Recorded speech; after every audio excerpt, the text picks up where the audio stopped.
Section 1. You will hear a telephone conversation between a travel consultant and a customer. First, you have some time to look at questions 1 to 4.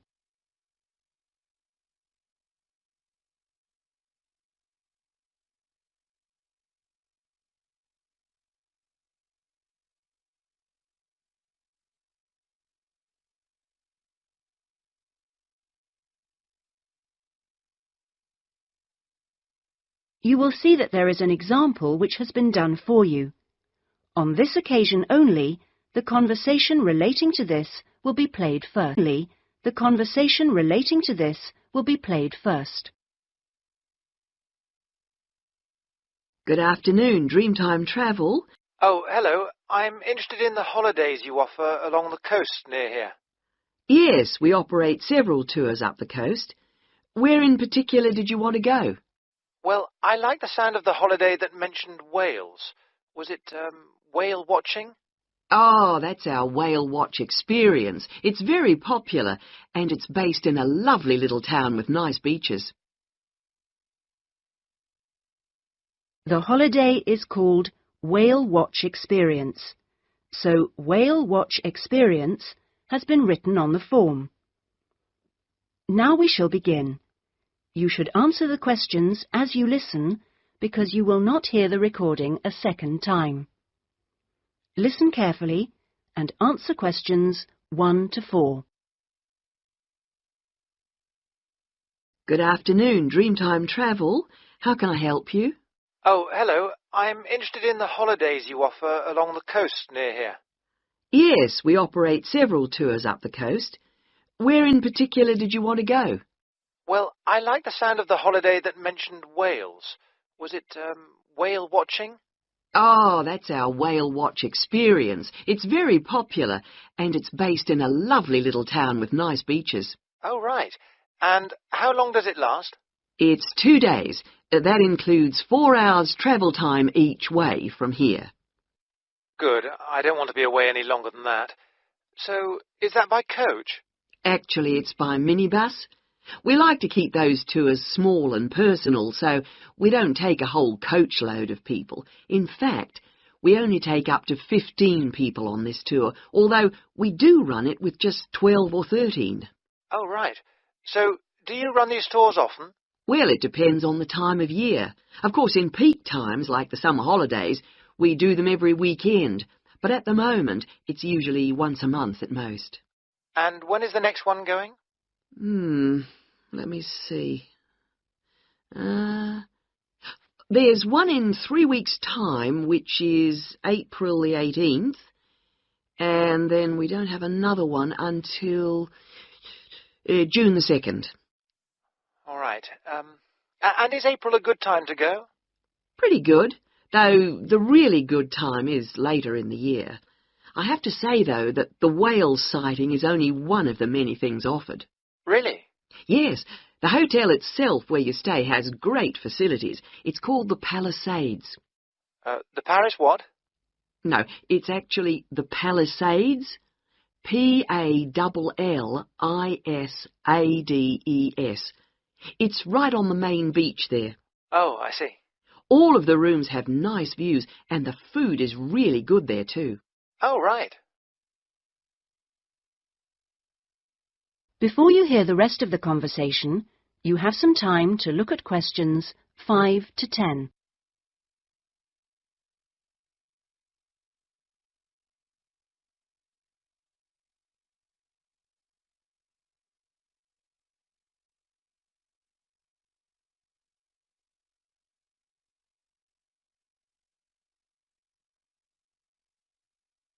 Now listen and answer questions 5 to 10. And what about the other things, that are included in the price? Oh, there are lots of things. If you don't want to do the Whale Watch cruise, your guide will take anyone who is interested either on a bushwalk through the national park near the hotel, and there's no extra charge for that, or on a fishing trip. That's an extra $12, I think. And there's also a reptile park in town. That costs more or less the same. No, I think I'd prefer whales to snakes. Yeah, and if you just want to relax, you're free to sit by the hotel pool or go down the beach. Oh, and they also have tennis courts at the hotel, but you have to pay for those by the hour. But there are table tennis tables downstairs, and they're part of the accommodation package. Just speak to your guide. Well, that sounds good. So how much is the basic tour? Price? At this time of year, it's usually around $300, but let me check. It's actually $280. And the next tour, are there any places on that one? How many people is it for? There are 2 of us. Yes, that should be fine. Can I just mention that we require all bookings to be made at least 14 days before you travel to avoid cancellations of tours? And if you cancel within 7 days of departure, you will have to pay 50% of your total booking. Okay. And you also need to pay a 20% deposit at the time of booking. Can I pay that by credit card? Yes, you can. All right. What I'll do is I'll talk to my partner and get back to you. Fine. So I'll make a provisional booking, shall I? 2 for the Whale Watch experience. Let me issue you with a customer reference number for when you call back. Do you have a pen? Yes. Okay. It's 39745T. That's T for Tango. When you call back, ask to speak to the tour manager. That's me, Tracy. Fine, I will. That is the end of section 1. You now have half a minute to check your answers.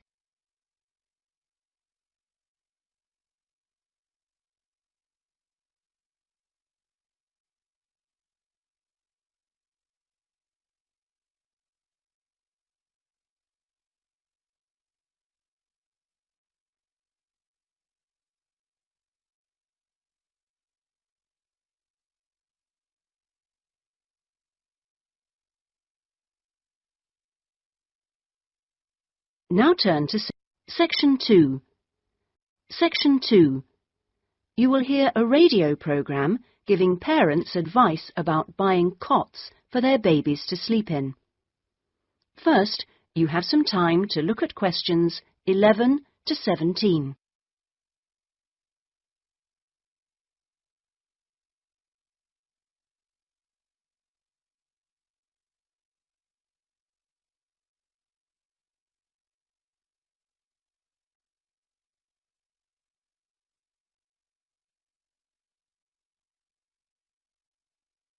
Now listen carefully and answer questions 11 to 17. Hello and welcome to today's Buyer Beware program, where we give you some tips on how to spend your money wisely. Now, in today's show, we're looking at beds for children and babies. Let's start by looking at baby cots. That's for children of up to 3 years old. We tested 3 different cots, all in the budget price range, and as usual, we will feature the good points, the problems, and our verdict. The first cot we looked at was by BabySafe, and it had several good points to recommend it. Our testers liked the fact that it had 4 wheels, so it was easy to move around. The only slight problems with this cot were that it had no brakes, but they didn't think that mattered too much. At first they were a bit concerned about the side bar because they felt babies could trap their fingers in it. But our testers felt that this was unlikely to happen, so they've given this one a verdict of satisfactory. The next cot was by Choice Cots, and this time our testers were pleased to find a cot which is simple to put together, unlike others we looked at. On the minus side, our testers did not like the fact that the side of the cot did not drop down, making it difficult to pick up newborn babies. However, the real problem with this cot was the space between the bars. Our testers found they were too wide and a baby could easily trap his head. We felt this was a real safety hazard, and so we've labelled this one dangerous, I'm afraid.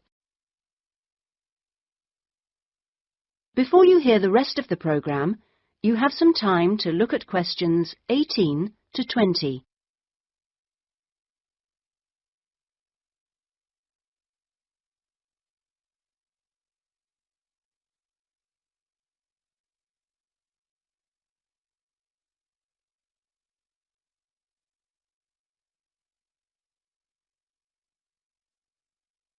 Now listen and answer questions 18 to 20. And finally, better news for the Mother's Choice cot. This cot was slightly different in that although the sidebar did not drop down, the base could be raised or lowered into 2 different positions, making it safe as well as convenient. The negatives for this one were quite minor. The only niggle everyone had was the fact that it has no wheels, and the only other problem anyone could find was that there were pictures, which were simply stuck on and so could easily become detached.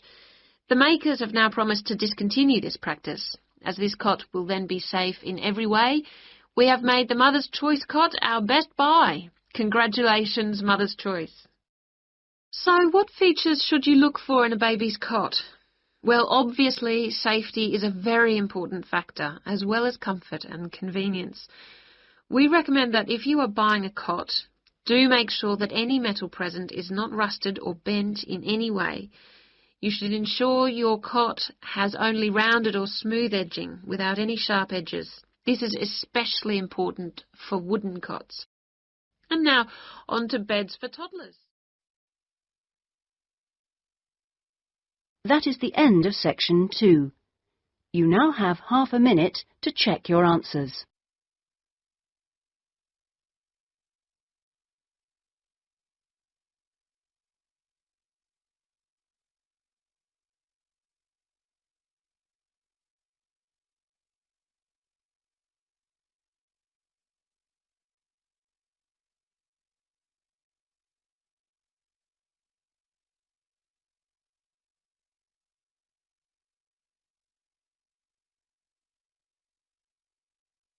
Now turn to section 3. Section 3. Section 3. You will hear a conversation between a student, Andrew, and a student advisor, Monica, about a diploma course. First, you have some time to look at questions 21 to 25.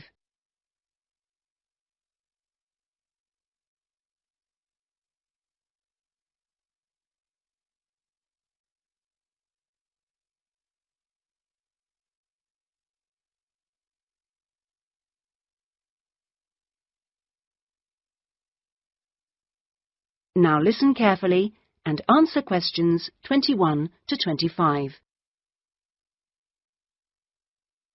Excuse me, I was told to come here for advice about management diploma courses. You've certainly come to the right place. Hi, my name is Monica. Nice to meet you. My name is Andrew Harris. So, Andrew, have you seen our diploma course prospectus yet? Yes, I've already looked at it. In fact, I thought the information on course content was really useful. But I'm afraid I'm a bit confused by all the different ways you can do the course. Full-time intensive, part-time, and so on. Mm-hmm. Well, let's see if I can help. I think each course type has its advantages and disadvantages, so it really depends on you, your own study habits, and your financial circumstances, of course. Are you working at the moment? Yes, I've been working in the administration section of the local hospital for the last 3 years. Mm-hmm. And before that, I worked in the office of a computer engineering company for 2 years. So I've got about 5 years of relevant work experience. Mm-hmm. And what I'm hoping to focus on is personnel management. I see. And are you planning to leave your current job to study, or are you thinking about just taking a year off? I want to know what my options are, really. I don't want to quit my job or anything, and my employers are keen for me to get some more qualifications, but obviously it would be better if I could do a course without taking too much time away from work. Right. So you don't really want to do the full-time course, then? No, not really. It's also a question of finances. You see, my office have agreed to pay the cost of the course itself, but I would have to take unpaid leave if I want to study full-time, and, well, I don't think I could afford to support myself with no salary for a whole year. Okay. Well, you have 2 other possibilities. You could either do the part-time course, that would be over 2 years, and you wouldn't have to take any time off work, Or you could do what we call a modular course. You could do that in 18 months if you wanted, or longer. It's quite flexible, and it would be up to you. So what does the part-time course involve? For that, you would join an evening class and have a lecture twice a week. Then you'd have to attend a seminar or discussion workshop one weekend a month. What kind of coursework would I have to do? Well, it's a mixture. You'd be expected to write an essay each month, which counts towards your final assessment. You have a case study to do by the end of the course, which might involve doing a survey or something like that. And also you need to hand in a short report every 4 weeks. So that's quite a lot of work then, on top of working every day. It sounds like a lot of studying, and really tiring. Yeah, you certainly wouldn't have much free time. Before you hear the rest of the conversation, you have some time to look at questions 26 to 30.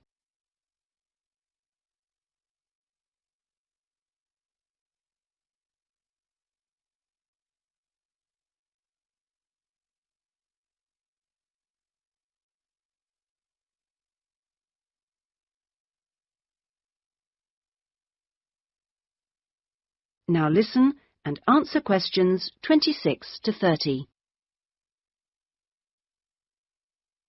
What about the modular course? What would I have to do for that? Well, that's where you get the opportunity to study full-time for short periods. That way you can cover a lot of coursework and attend lectures and seminars during the day. And each module lasts for 1 term, say about 12 weeks at a time. There are obvious advantages in this. The main one being that you can study in a much more intensive way, which suits some people much better. And how many of these modules would I have to do to get the diploma? The current programme is 2 modules, and then you have to choose a topic to work in more depth. But you can base that on your job, and so you don't need to be away from the office. And how long it takes is up to you. The important thing is that you don't have to study and work. You can focus on one thing at a time. Yes, I can see that. It certainly sounds attractive. It would be more expensive, though. I mean, I'd have to support myself without pay for each module. That's true, so that might be a problem for you. Look, why don't you talk this over with your employers and then come back? That is the end of section 3. You now have half a minute to check your answers.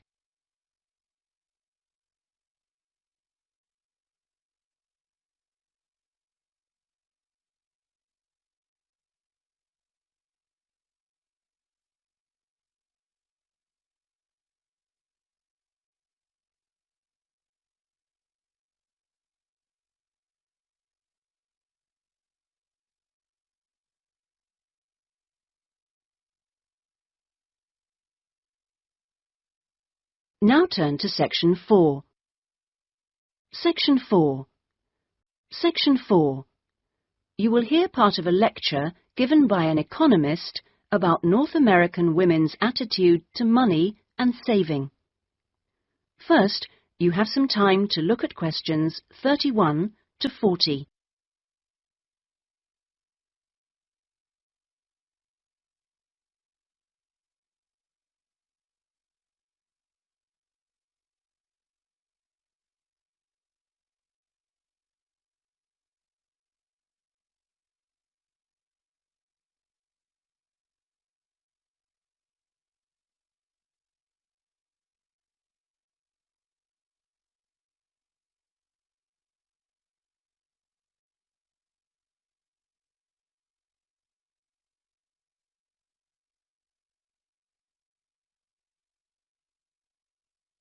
Now listen carefully and answer questions 31 to 40.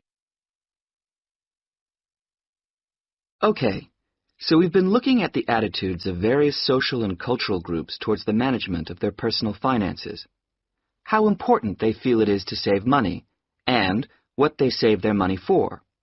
One aspect that we haven't yet considered is gender.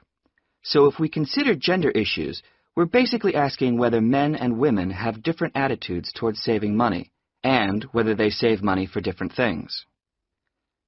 Back in 1928, the British writer George Bernard Shaw wrote in his Intelligent Women's Guide to Socialism and Capitalism that a man is supposed to understand politics, economics, and finance, and is therefore unwilling to accept essential instruction.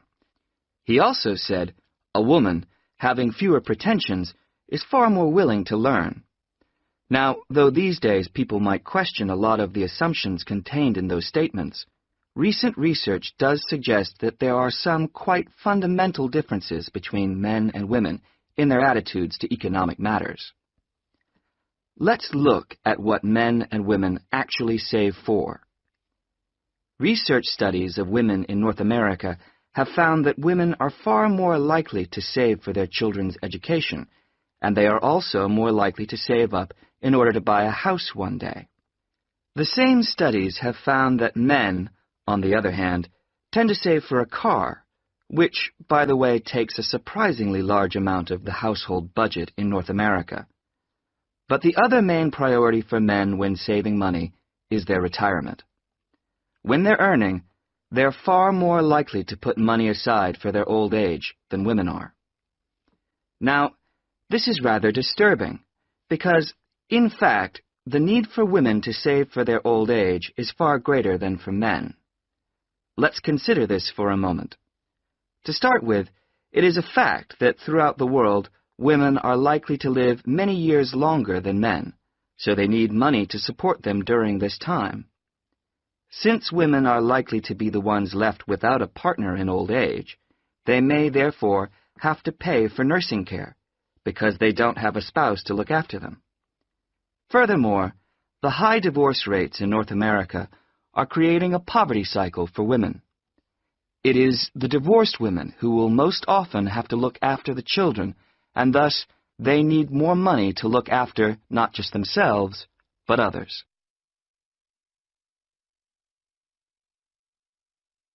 So what can be done about this situation? The population in North America is likely to contain an increasing number of elderly women. The research indicates that at present, for women, it takes a crisis to make them think about their future financial situation. But of course, this is the very worst time for anyone to make important decisions.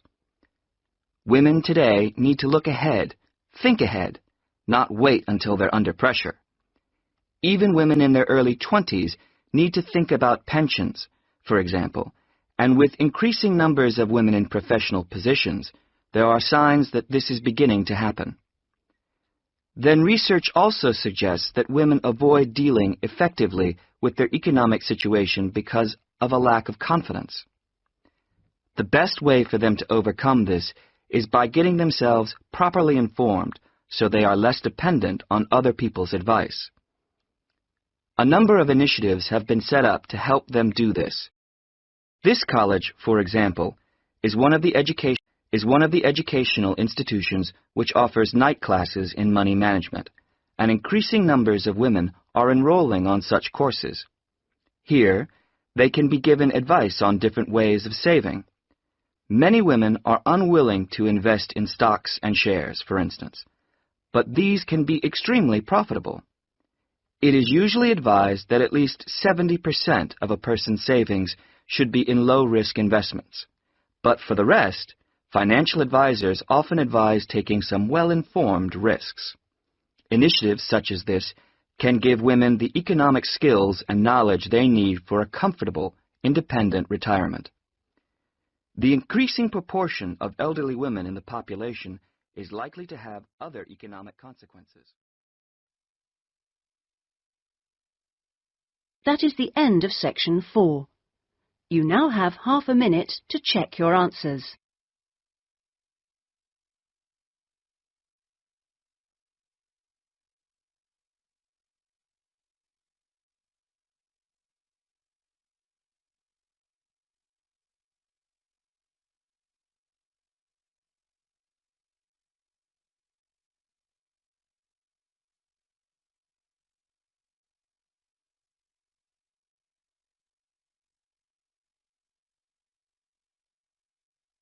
That is the end of the listening test.